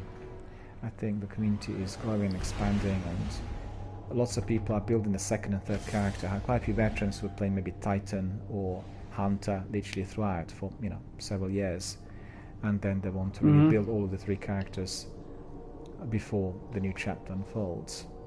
And can be said for the both games, the original and the sequel. Yeah, I mean, I don't find it too fun to just play on one character all the time. No. When these new content updates come out, right? I have friends that they focus mainly on just getting one character to max power, because then once you have that character max power, you can transfer your weapons over to your other characters, and they're already halfway to max power or whatever. But it's like it's just like it's boring. It's do the same things. I agree. Play on different characters, using different abilities. Well, that's the idea, providing diversity, and also don't forget you have 3 characters and fire team is of 3. Which means for most fire teams you want to have 3 separate characters participating, right? Provide you with skills and subclass and subclasses and everything. So but it's down to player preference. Some people like doing great diversity, others like just collecting scores. Getting to most frequently you get younger gamers coming in and asking, what's the fastest way to get to 750 or whatever the score is in any game. And I don't know whether you've seen, but with excuse me, with those games where you have fast travel enabled, 95% of those guys will use fast travel at all times. And I always tell them, if you're playing games like Fallout or Anthem, don't use fast travel. Or Elder Scrolls, you want to be walking and exploring those areas, because A, you'll become more familiar, and B, you'll get so many more sub-quests and achievements. But they're after that, I'll get this prisoner transport out of your way. I mean, honestly, in Anthem, you're flying around all the time. Travel really isn't that slow. So watch the rails. Long road ahead compared to Fallout where you'd be walking. Prison in order if you don't find that servitor. Yeah. And put a bullet in it. Incoming. I'm so dead. Train smashing. No, I got smashed as well. Sorry.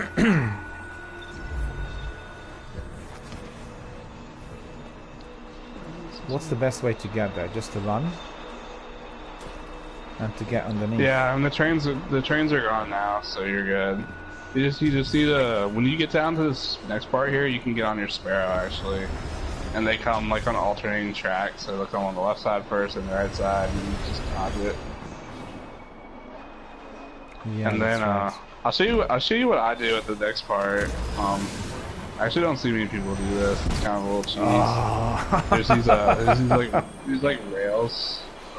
I jumped on a Sparrow, assuming that the trains were gone, and head-on collision. It was hilarious and dreadful at the same time. I'll follow you. He's pretty good now. I don't think more trains are coming. He's got the next area.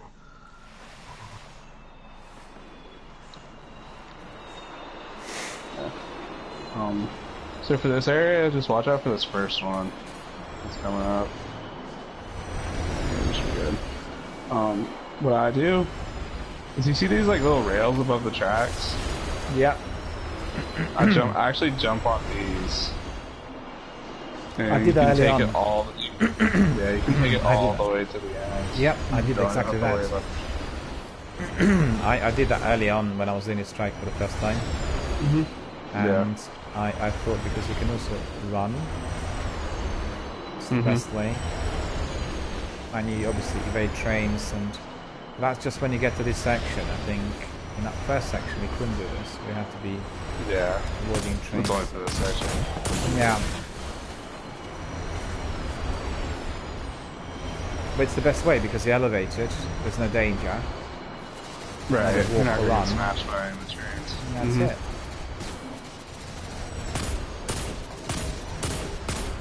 I'm even engaging the enemy as I'm walking. And now I fell under the train because the enemy pushed me. What I tried to do was shoot from the hip and walk, and it didn't really quite work.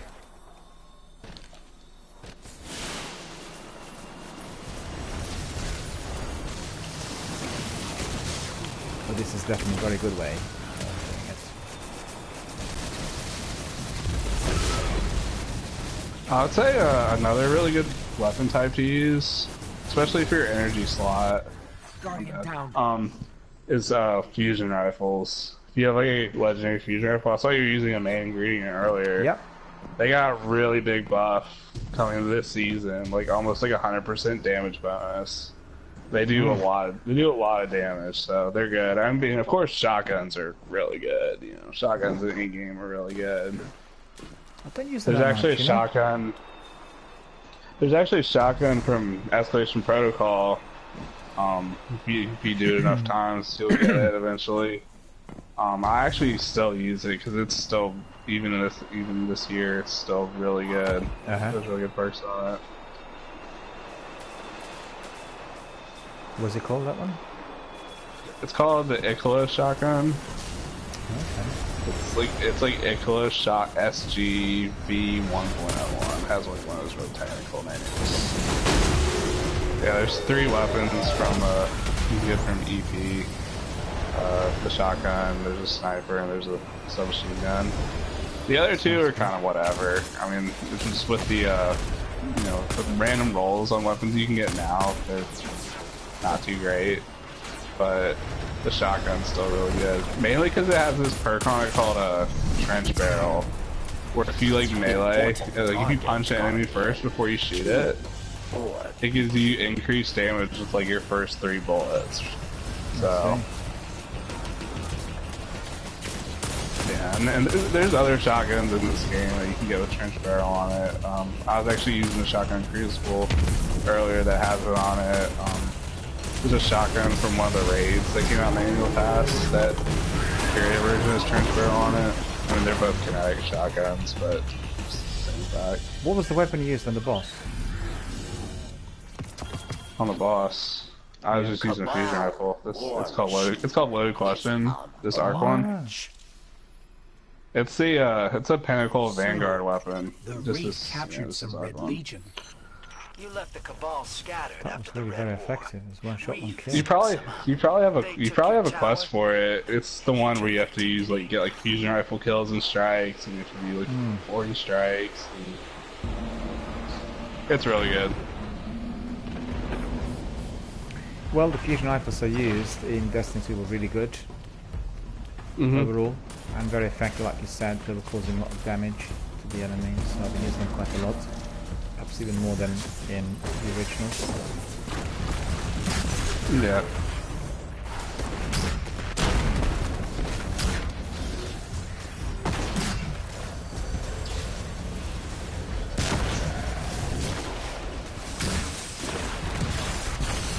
Oh, I got him with my grenade launcher.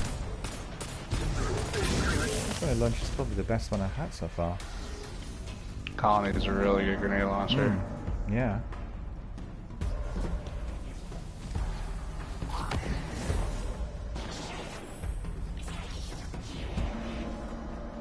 Picked it up in a Crucible, didn't I?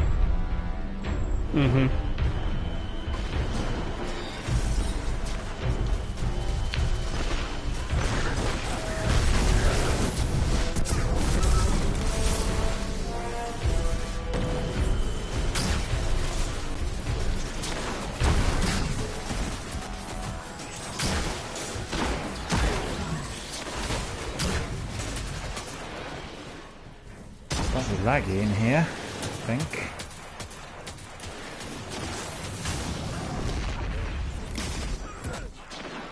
Is it? Do that to me.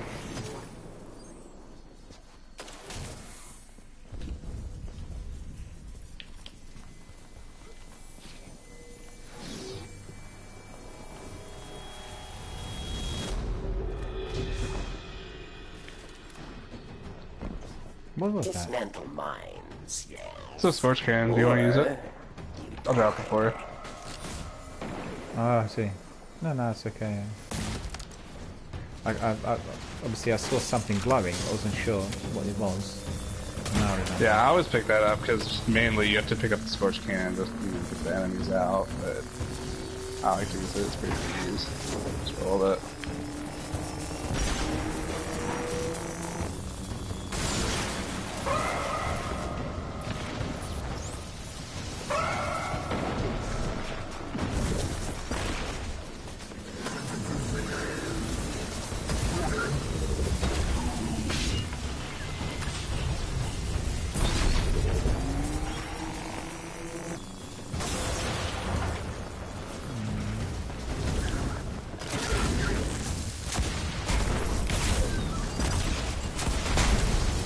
That was good. But this is definitely not good. It's 9.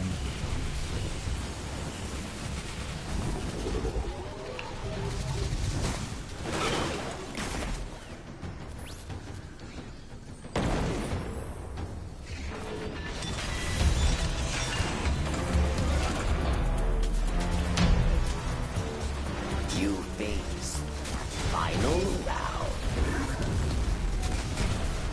A mighty cabal challenges.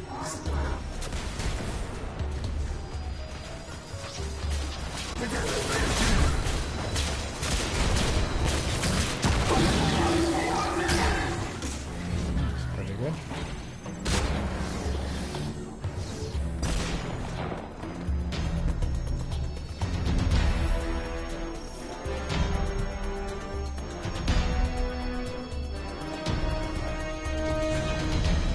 Treasure waits below. It calls to you. Servitor. Yes. Stand proud. You survived the prison of the elders. Retreat to airlock. That warden servitor put a whole prison in front of you just to keep you away. And you Oh, there. survived. Okay. That's messed up.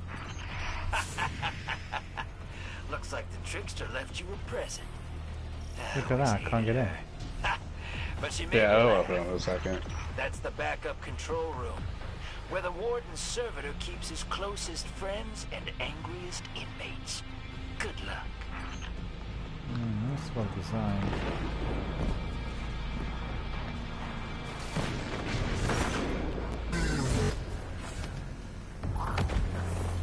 An old friend is here.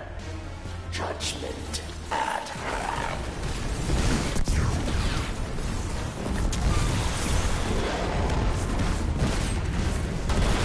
Super does it. Nova bomb's awesome. Okay. Loads of orbs in there. Note never to piss you off. No hostiles on tracker. I'll bring the ship. Yeah, it's nice that it's a void singe, I think, I might be on looking for modifiers someone this to week. watch my back one of these days, to bring some major heat to a gunfight. Did you manage to complete all the odds? I'll be in I did, yeah, I touch. think I'm good. What? Okay.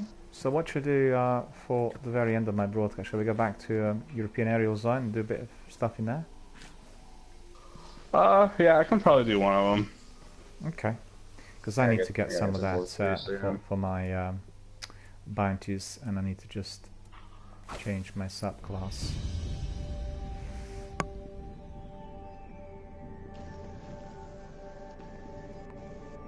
About 15 minutes or so. That should do it, really. Alright, yeah, that should be enough for one. Yeah. So I wasn't able to get all of those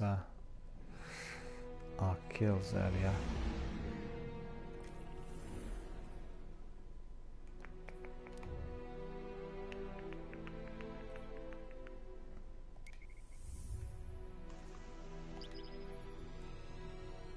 But I found, you know, this event where you have lots of different wizards to be really tricky, and we've done it twice today, and I think initially we failed, and then on the second attempt there were quite a few people there, so we were able to complete. But it was so hard to eliminate those wizards. Really difficult. Maybe we didn't have weapons which were powerful enough. That's the, you know, that's the possibility. But I quite like that one. I think it's very challenging, because the other day Joe and myself were doing it, and then there were not 2 or 3 wizards, but maybe 6 or 7. There were loads of wizards in there, so we couldn't work out as to why there were that many.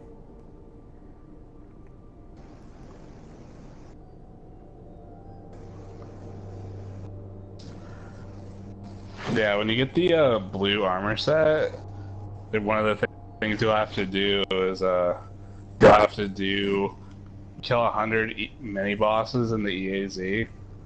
And that's like one of the largest, the biggest shrines. Yeah, you only have to get 50 chests, but you have to do 100 mini bosses. Yeah, it's quite. That would take a while.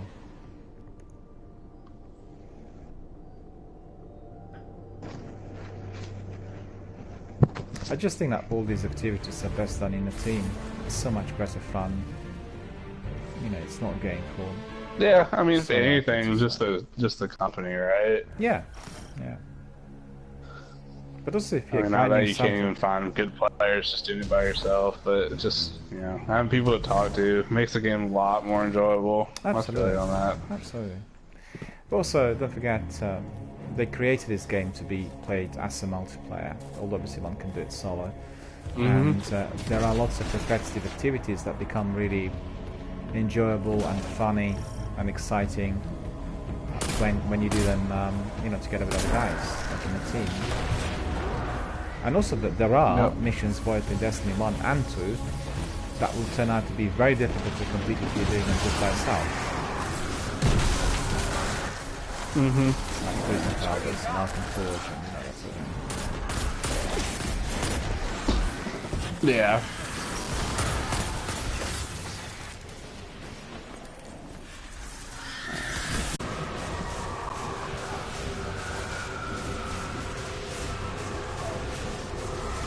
That gas is gonna kill me. Look at that.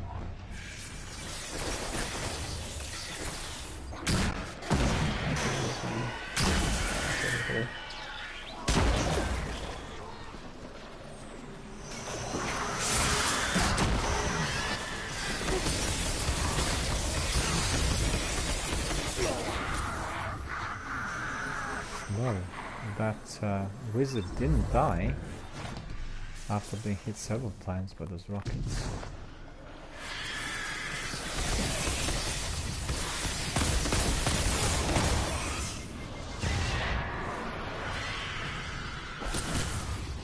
Open a loop somehow.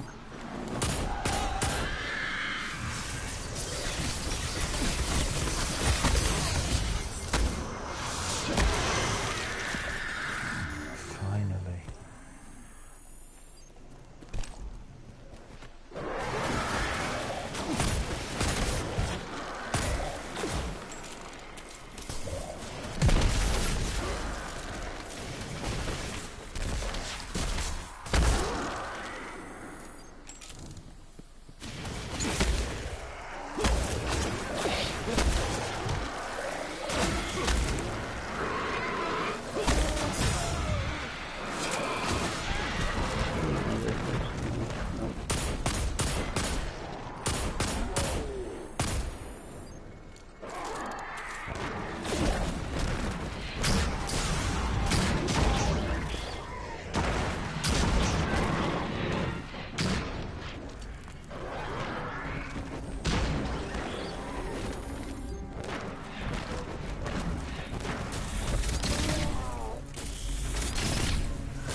That mini boss was very tricky. He was more like a proper boss. It was definitely nowhere near the attribute mini. Like maxi Yeah, some of them boss. can be pretty bulky. Yeah. Maxi boss in here.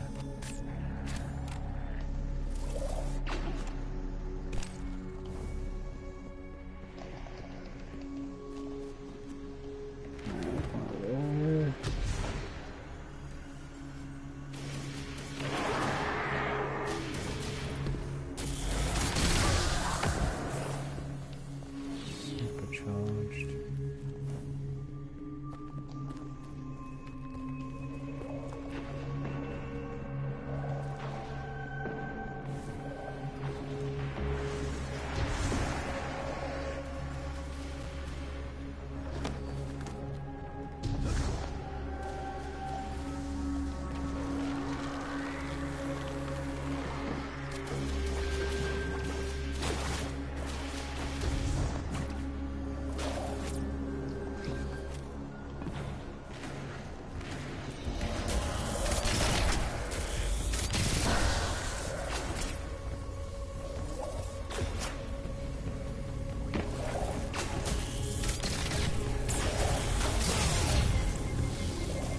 I'm burning.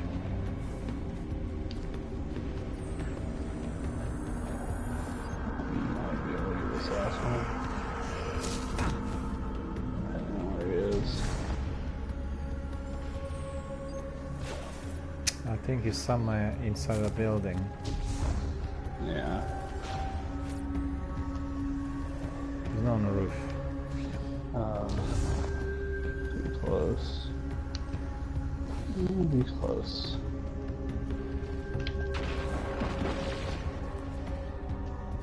Can you find him? Yeah, I found him, but I'm about to run out of time. Yep. Oh. You got him. Okay.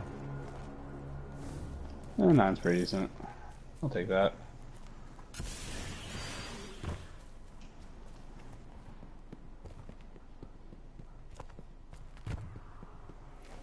Ogre.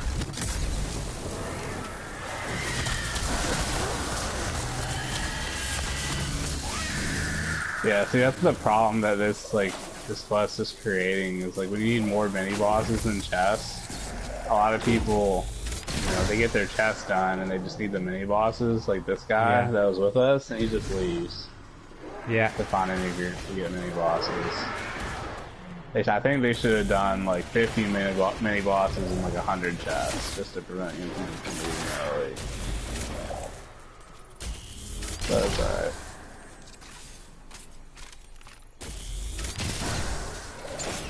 That shield's down.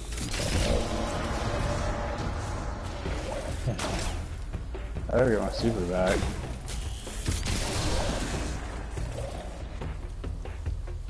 Yeah, I'm using my arc now for my bounty. I don't really like that. Guardian down.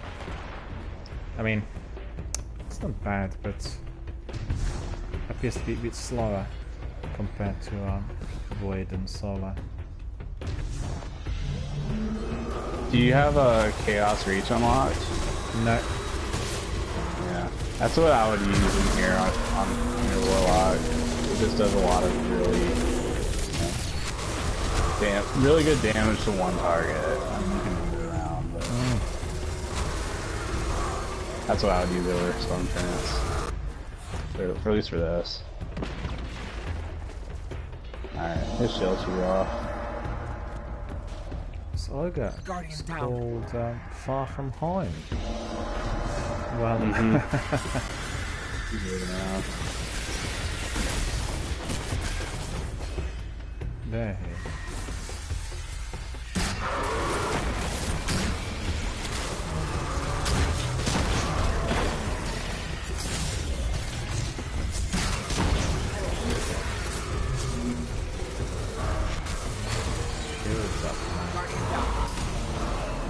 Yeah, what brings his shield up is when other enemies get in, he has this circle around them. And mini There's a Escalation Protocol boss that has the exact same mechanic. And you just gotta get rid of all the other enemies.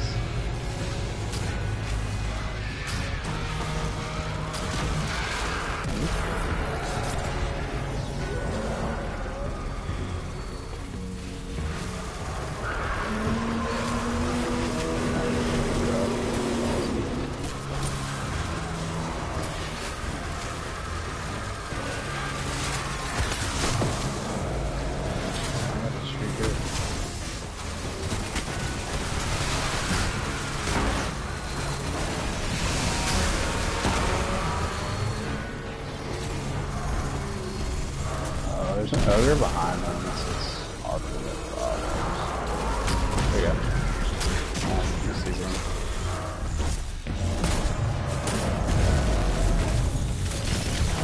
Solid damage.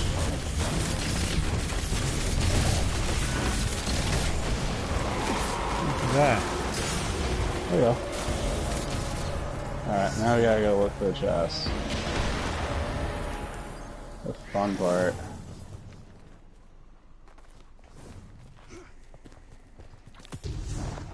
The trouble here is that on my system I can't see any pointers, you know. I can... Yeah, you don't really see them unless you get like close to them. So you just have to keep kind of like moving around. I mean, they pop up when there's like, you know, 10 seconds left or whatever, but you just gotta keep like running around and looking for them. Yeah. Makes it difficult, right? Mm-hmm.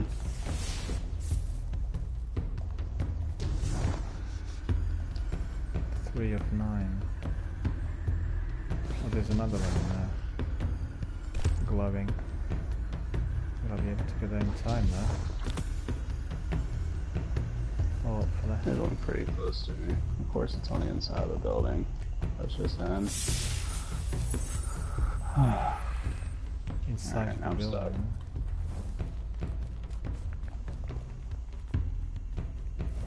They're probably half and half, aren't they? Some outside, some inside. Mm-hmm. Yeah. I don't think I found a single chest on the inside of any of those buildings though. Alright. There's that one. Annoying. Schnell.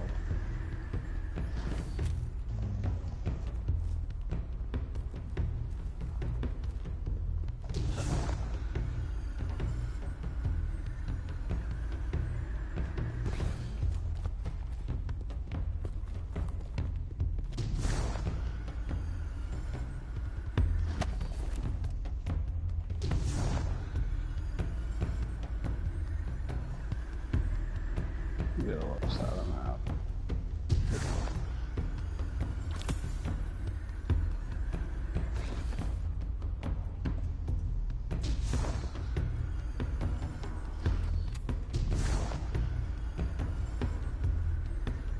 Oh, there's one in there.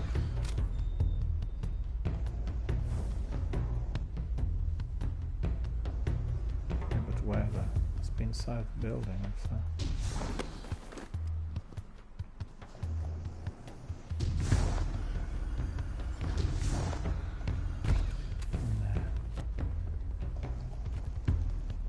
Yeah, they're both on the other side of the map. Well. That's not bad. I'll take it. We got it, yeah? Okay. Yeah. Alright, well we've come to the end of my broadcast. Well, thanks very much indeed for joining us. Really appreciate it. No problem. It's been great catching up as well, and let's do it again sometime. Absolutely. Yeah, and we'll do Destiny 1 and Destiny 2 as usual, depending on the day. And well, thanks very much to Captain Jack for coming in and helping us out, and it's been really great fun.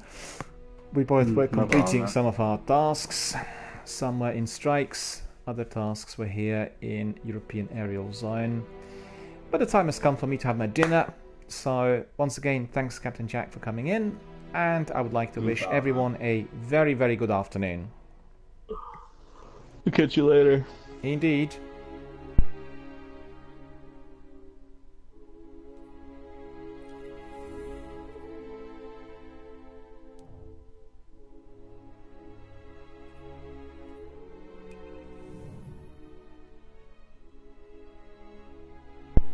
Very quickly we'll just do a bit of admin and then we'll call it a day for today. Thanks to Captain Jack for joining us, for helping us out and being our fire team member here in Destiny 2 today. Thanks to everyone else who participated, and as you could see we have quite a few of our Destiny 1 veterans joining us here for our Destiny 2 streams as well, which is always good to see. and very quickly we'll do this admin and then we'll call it a day.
Very quickly we are going to do some admin and then we'll call it a day for today. Yes. Okay, we don't have many spaces available. Welcome to Eververse. Oh, Engram. We've been rewarded, which is good. Thank you for shopping at Eververse. Hello, dear. What a nice surprise.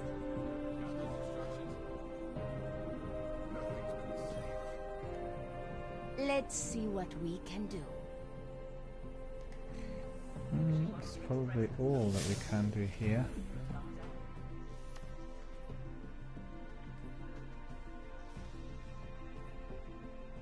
Command Zavala.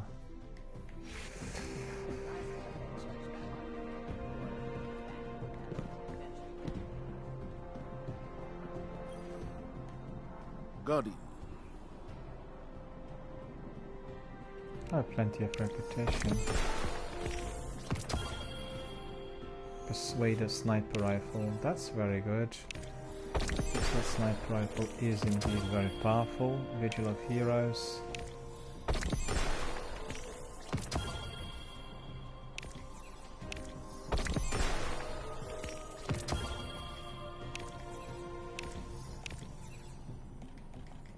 Nightshade. So that is all As you that will. The next threat will we'll come soon, Guardian. But when it does, we'll look at this tomorrow, I think.